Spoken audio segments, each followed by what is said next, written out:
Submarine is a specialized watercraft that can operate underwater.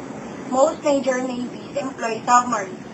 Submarines are also used for marine and freshwater science and for work at depth.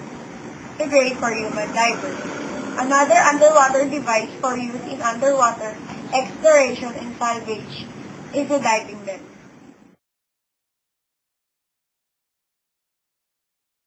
Jet ski is the brand name of Kawasaki Heavy Industries personal watercraft.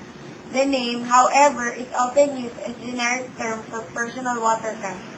Typically those propelled by water jets, which rapidly expel water behind them in a jet.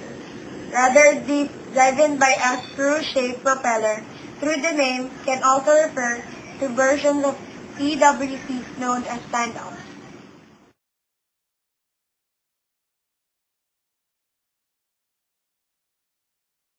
The term kayak is derived from usage in Arctic languages where it describes a long, narrow hunting boat propelled by single or double paddles. There are a variety of spellings including kayak, kayak, or kajak, and etc.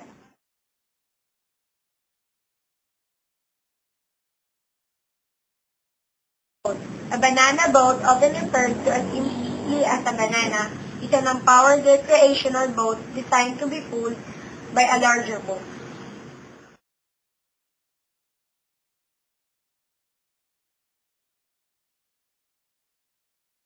Sea-jack, a Dutch flat-bottomed vessel with rounded ends and keyboards, used to carry freight and also often used as a pleasure launch.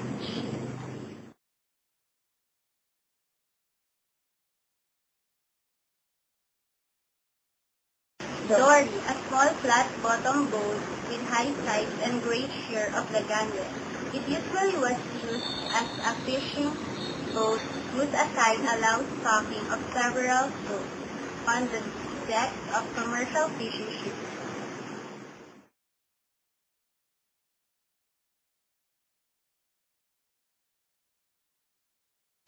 A Cape Island-style fishing boat is a single-keel, flat-bottomed at the stem and more rounded towards the bow.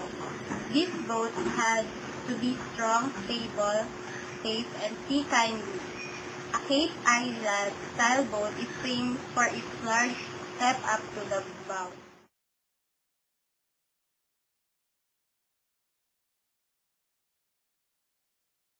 The Durham boat was a large wooden boat produced by the Durham Boat Company at Durham, Pennsylvania.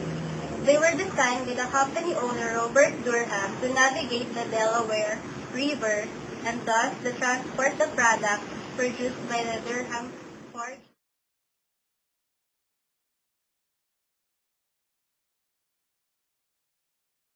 A foiling boat is a small vessel used to travel on the water, powered by either wind power or oars. Also, any small vessel carried on a larger ship.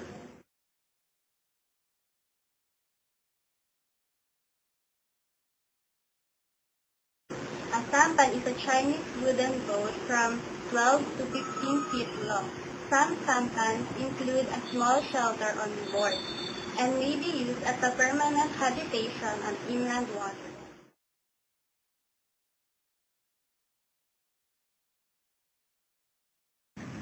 A lifeboat is a boat carried on board a ship and designed to allow passengers to escape, or a boat kept on land or in harbor to rescue people in trouble at sea. Lifeboats are also kept at offshore platforms. As such, it is an elaborate version of a life raft. Lifeboats were historically rigid structures built with highly buoyant materials.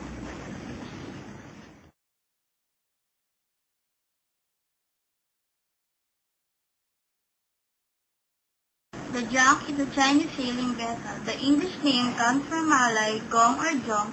Junks were originally developed during the Han Dynasty, 220 BCE to 200 CE, and further evolved to represent one of the most successful ship types in history.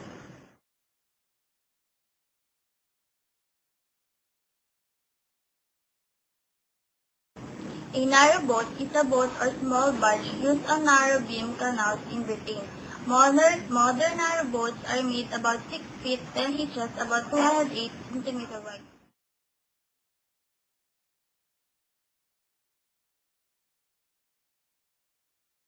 A whaleboat is a type of open boat that is relatively narrow and pointed at both ends, enabling it to move either towards or backwards equally well. It was originally developed for whaling and later became popular for work along beaches, since it does not be turned around for beaching or floating.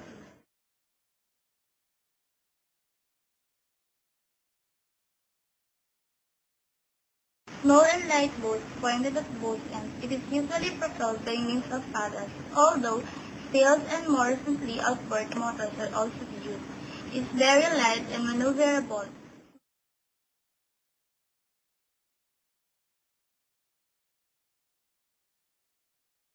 Swift Boat Fast Patrol Craft or TPF, also known as swift boats, were small, shallow, draft water vessels operated by the United States Navy for counterinsurgency or COIN operations during the Vietnam War.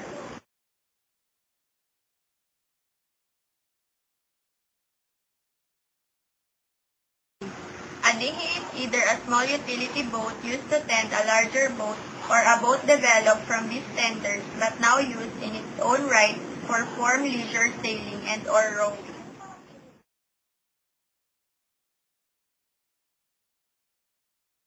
The Norfolk Wherry is a black-tailed trader, type of boat on the Norfolk Broads and Suffolk Broads, now part of the Broads National Park in Norfolk, England. It is double-ended with the mast tip well forward, painted black with a single gaff tail. Mostly clinker built, it would carry around 25 tons.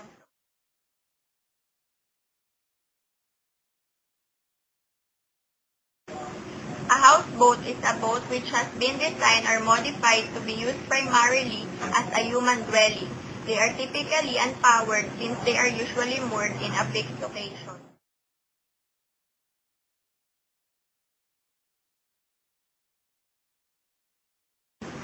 Sloop 1 sail forward of the mast and the mainsail behind. This term has a rather confused history, at one time being applied in military parlance to a type of vessel rather than a type of rig. When it entered a civilian usage, the word became more associated with the rig. The word derives from chaloupe, a French term for a small vessel.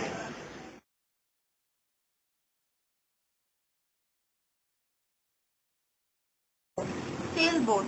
A sailboat is a relatively small while-driving vessel used primarily for sports and personal purposes.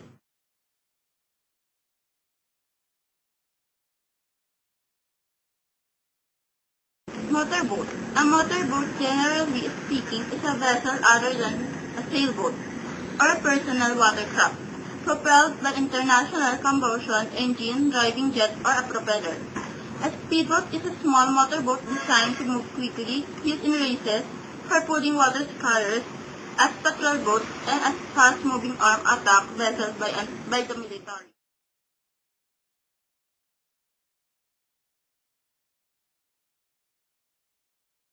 Jet boat. A jet boat is a boat propelled by a jet of water ejected from the back of the craft. Unlike a powerboat, a motorboat that uses a propeller in the water behind the boat. A jet boat throws the water from under the boat into a pump jet inside the boat, then expels it through nozzle at the stern.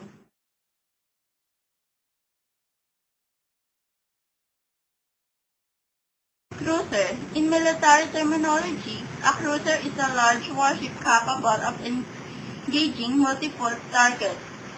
Simultaneously, historically they were generally considered the smallest ships, capable of independent operations, destroyers usually requiring outside support such as tenders.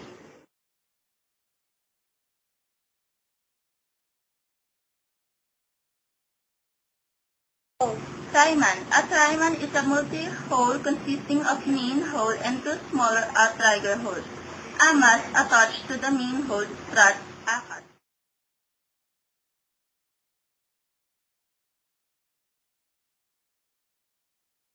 The Batu was a shallow draft river craft used during the period from 1775 to 1840 to transport tobacco and other cargo on the James River and its tributes in the state of Virginia.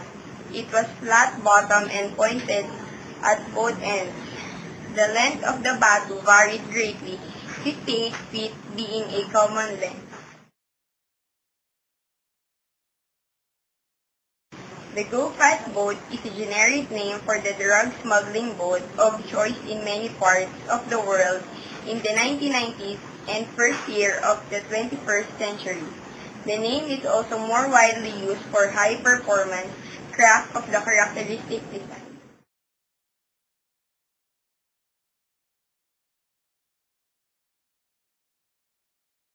Cabin cruiser.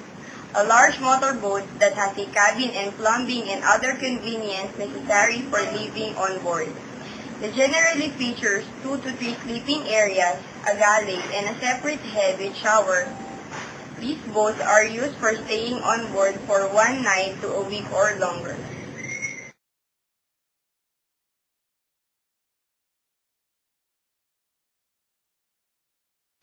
A water taxi or river taxi is a boat used for public transportation in cities which abundant water channels. Many cities, including New York City, Boston, and Baltimore, have scheduled water taxis which operate in a similar manner to ferries or buses. Other, like Venice, have for hire boats similar to traditional taxis.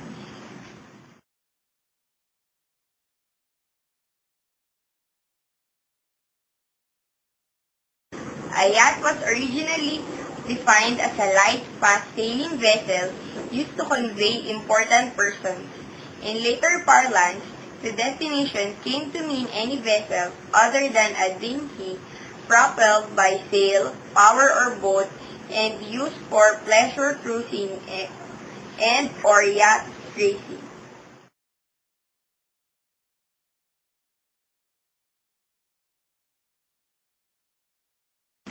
A bulk carrier, or bulker, is a merchant ship specially designed to transport unpackaged bulk cargo such as grain, coal, ore, and cement in its cargo hold.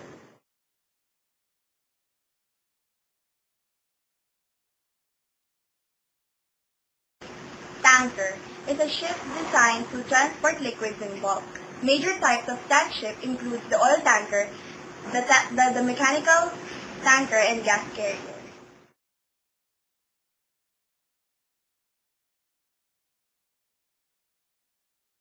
A refrigerator, or reefer ship, is a type of ship typically used to transport perishable commodities which requires temperature control transportation, mostly fruit, meat, fish, vegetables, daily products, and other foodstuffs.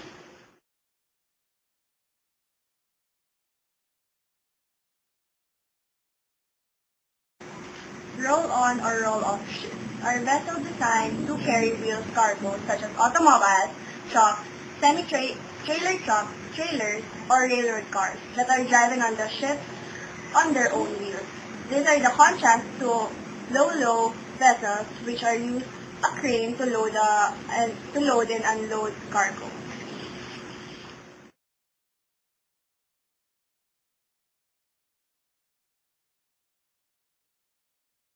Coastal trading vessels, also known as coasters, are shallow-hull ships used to trade between locations on the same island or continent.